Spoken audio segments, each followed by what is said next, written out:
Pak Joko, ya Pak Joko sudah hadir bersama-sama dengan kita, sahabat cuap. Ya, Pak Joko mohon di-unmute Pak Joko.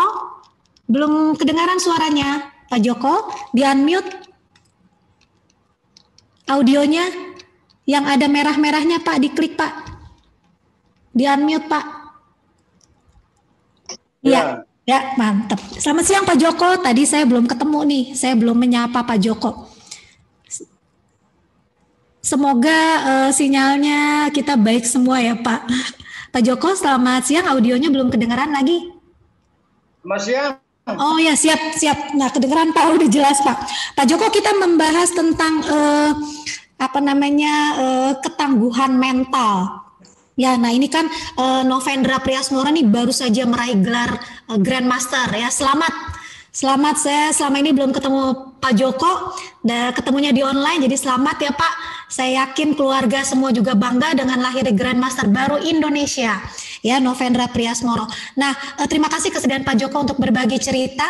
Saya ingin langsung bertanya ya Pak, adakah dalam perjalanan Novendra Pak menuju puncak prestasi meraih Grandmaster ini, adakah saat-saat di mana Novendra mengalami ya mungkin kita katakan sisi yang lain ya, kegagalan dan membuat down Novendra, tapi Novendra tidak berhenti sampai di situ. Mungkin Pak Joko, orang tua melakukan sesuatu sampai akhirnya bangkit kembali dan kembali meraih prestasi terbaik. Bisa diceritakan Pak, apakah ada pengalaman-pengalaman yang berkesan beberapa waktu yang lalu?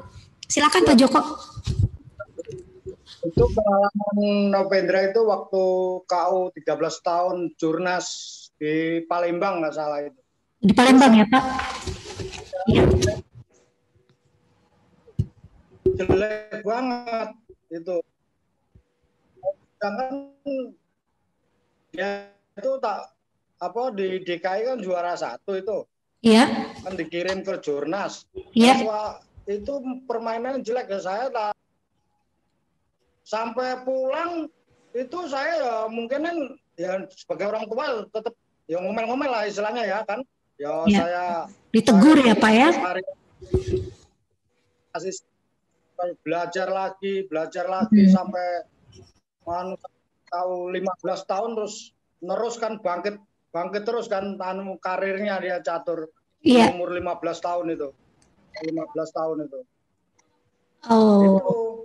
Itu sampai itu minta HP aja belum saya kasih Bu, itu. Oh, itu belum diberikan. Buat saya itu ngaruh itu, mencatur itu. Karena kadang-kadang kalau anak itu kalau pegang HP itu udah pikirannya udah pecah, main game, main ini. Sampai dia 20 tahun sampai juara jurnas sampai 20 baru tak beliin. Oh, iya. Supaya fokus ya Pak ya, maksudnya ya Pak ya. Oh iya, supaya fokus. Bukannya dia itu masih cara belajar, kalau pikirannya terpecah main game, main catur, fokusnya kurang. Oh. Jadi iya. Fokus itu catur terus. Oh iya. Pak Joko. Jadi iya Pak, ketika tadi Pak Joko menceritakan tentang waktu Novendra di Palembang dan mengalami, boleh dibilang nggak dapet ya Pak ya. Nah Pak Joko, apa yang Pak Joko lakukan untuk mendorong Novendra itu untuk kembali bangkit? Dalam arti apakah ada mendorong latihannya atau menyemangati apa yang lebih rinci lagi Pak? Pak Joko mungkin latihannya dari setiap hari atau bagaimana tuh Pak porsi latihannya? Iya, semenjak itu terus saya tanyain, kamu masih mau main catur lagi nggak? Masih mau? Ya kamu harus giat belajar. Terus saya kamu belajar ya olahraga. Jadi setiap hari itu semenjak itu terus kasih catur terus. Misalnya ya ada pelatih di rumah, sekolah siswa. Iya. Kalau kadang-kadang kalau kosong itu tak cariin lawan yang di atasnya dia. Oh iya. Jadi yang Pak Joko lakukan itu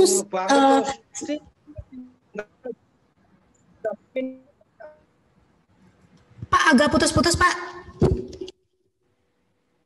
Ya. Ya, mungkin kalau saya bisa ulangi, yang Pak Joko lakukan itu adalah mendorong Novendra untuk melakukan semua aspek ya Pak, berbagai aspek. Jadi bukan hanya belajar, tetapi juga olahraga. Ini satu hal yang menarik juga. Dukungan totalitas dari Pak Joko terhadap Novendra ini tidak hanya mendorong untuk belajar secara teknis, tetapi non teknis juga Pak Joko perhatikan. Non teknis juga dari segi mental itu tadi Pak Joko bahkan mengarah kepada tidak membelikan HP itu kata kuncinya sebenarnya supaya Novendra bisa fokus tadi ya Pak Joko menyampaikannya ya. Jadi kalau saya melihat ini Pak Joko memberikan dukungan semua aspek Pak. Teknis, latihan setiap hari gitu ya Pak ya di SCUA dan di tempat-tempat lain begitu ya. Oh jadi dukungan totalitas dari Pak Joko secara serius ya. Nah, Pak Joko, satu pertanyaan terakhir ya Pak ya. Jadi sebelum saya masuk ke pertanyaan terakhir, mungkin saya ingin sedikit meresumekan betapa nih sahabat SCUA perjuangan Novendra dari penjelasan orang tuanya, latihannya itu nggak sembarangan. Latihan itu bahkan sebisa mungkin setiap hari didorong di tempat seperti SCUA juga berlatih, bahkan nggak cukup di situ. Selain itu pun ketika kosong, Novendra juga diarahkan untuk terus berlatih dan berlatih. Dan tidak hanya teknis ya, non teknis pun juga diperhatikan. Nah ini sahabat SCUA, ini mohon dicatat karena untuk meraih prestasi puncak tidak cukup hanya teknis, non teknis juga diperlukan. Nah terakhir satu pertanyaan lagi untuk Pak Joko. Pak Joko, semoga ini Pak Joko ingat ya, beberapa waktu yang lalu, ini sudah lama, ini Novendra ini masih kecil, di SCUA itu Novendra dulu kan murid SCUA ya Pak, maksudnya waktu masih junior. Itu ada semacam seperti seleksi. Dan di seleksi itu ada semacam kasus sehingga Novendra bisa-bisa tidak diberangkatkan. Waktu itu SCUA mengirim tim ke kejuaraan internasional. Dan pada saat itu Pak Joko menyampaikan bahwa tidak keberatan seandainya Novendra tidak diberangkatkan. Artinya Pak Joko ikhlas bahwa misalnya yang berangkat itu bukan Novendra, tetapi orang lain. Nah, kira-kira Pak Joko masih ingat nggak Pak Joko peristiwa itu? Bisa diceritakan nggak? Kok Pak Joko bisa bersikap seperti itu? Pada umumnya kita kan kepingin kita yang berangkat, tapi Pak Joko malah ikhlas, nggak usah kalau Novendra belum siap. Itu bagaimana itu Pak? Masih ingat nggak Pak peristiwa itu? Masih ingat. Ingat kan? Gimana Pak? Soalnya begini Bu. Novendra itu ya mungkinan kalau masalah berangkat masalah enggak itu kan ini ya fisiknya Novendra keahlian Novendra ya. Novendra itu saya udah nafsir kalau berangkat juga kalau dipaksain pemainannya masih jelek juga percuma. Oh iya. Iya siap. Kalau permainan percuma cuma diberangkatin buang-buangin biaya. Kalau kita belum siap gitu.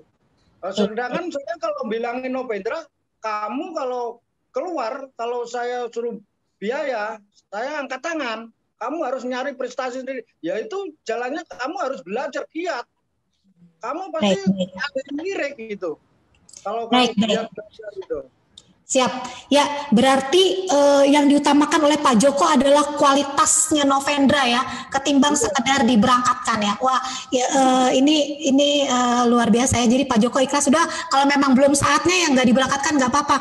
Yang penting pada saatnya ketika kualitasnya memang sudah cukup, itu baru bisa Pak Joko sebagai orang tua ya dengan senang hati ya Novendra bisa diberangkatkan. Jadi yang utama adalah perjuangan. Saya melihat kalau memang belum waktunya berjuang. Berarti dorongan untuk terus berjuang, dorongan untuk kualitas main dan kualitas Novendra sebagai pecatur yang utuh itu yang didorong terus oleh Pak Joko. Nah, memang didikan ini pesan-pesan dari orang tua Novendra ini akhirnya membuahkan hasil ya. Selamat Pak Joko, Novendra sekarang mentalnya sudah kuat, sudah berada di level Grandmaster.